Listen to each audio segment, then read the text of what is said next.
D'abord, c'est l'heure des télescopages de Bruno Donnet. Bonjour Bruno. Bonjour Philippe.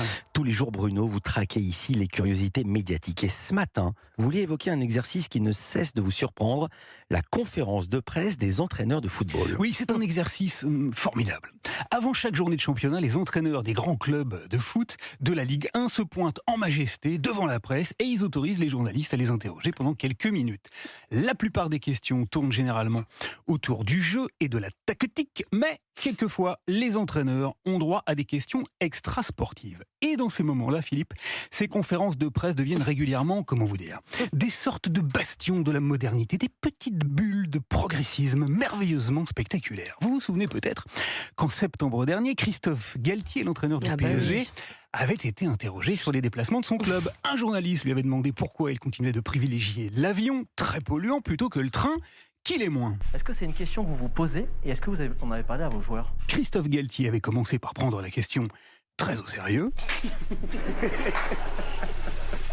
Puis il avait répondu en montrant que les préoccupations environnementales étaient vraiment au cœur de sa réflexion. Pour être très honnête avec vous, ce matin, on a parlé avec la société qui organise nos déplacements. On est en train de voir si on ne peut pas se déplacer en char à voile. Eh bien, figurez-vous que ce week-end, les conférences de presse des entraîneurs de Ligue 1 ont réussi, à élever leur niveau de jeu. Et grâce à qui? Grâce à un champion. Un dénommé Éric Roy qui fait entraîneur du club de Brest comme métier. Moi, personnellement, ça ne me pose pas de problème. Alors lui, il a été épatant. Vous savez peut-être que ce week-end, la Ligue de football professionnel organisait une grande opération pour lutter contre l'homophobie dans le foot. Elle a demandé à tous les clubs de faire porter à leurs joueurs des maillots floqués de numéros aux couleurs de l'arc-en-ciel, le symbole de la lutte contre les discriminations qui frappent les homosexuels. C'était pas très sorcier. Seulement voilà, certains joueurs ont refusé catégoriquement de participer afin de ne pas être associés à cette cause. À Toulouse, par exemple, 5 joueurs de l'équipe ont fait la grève du numéro arc-en-ciel. Ils ont dit non et ont refusé d'aller jouer contre Nantes. Éric Roy a donc été interrogé en pleine conférence de presse sur cet événement. Alors au tout début, je ne vous cache pas, Philippe, que j'ai eu un petit peu peur. C'est catastrophique. J'ai eu les jetons car j'ai cru que cet entraîneur de Ligue 1 allait condamner le comportement des joueurs qui ont refusé de porter un simple petit numéro coloré pour dire non à l'homophobie. C'est catastrophique parce qu'on le voit bien. Il y a des joueurs à qui ça pose problème. Et puis très rapidement, j'ai été rassuré. Ouf!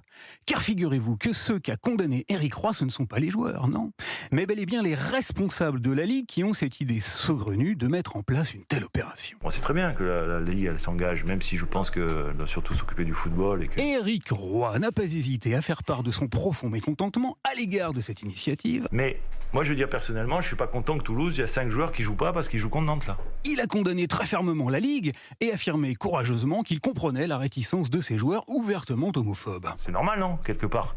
5 joueurs à Toulouse qui vont pas jouer parce que cette problématique les gêne. Des joueurs auxquels monsieur Éric Roy a trouvé une excuse remarquable. Après, chacun est libre de ses opinions et tout ça. Chacun est libre de ses opinions, oubliant délibérément que l'homophobie et tout ça, ça n'est pas une opinion, mais bel et bien un délit sanctionné par la loi. Je vous le disais, Philippe, ces conférences de presse sont des véritables petites bulles dans lesquelles s'éclate tout l'arc-en-ciel des propos les plus progressistes. Vivement la prochaine.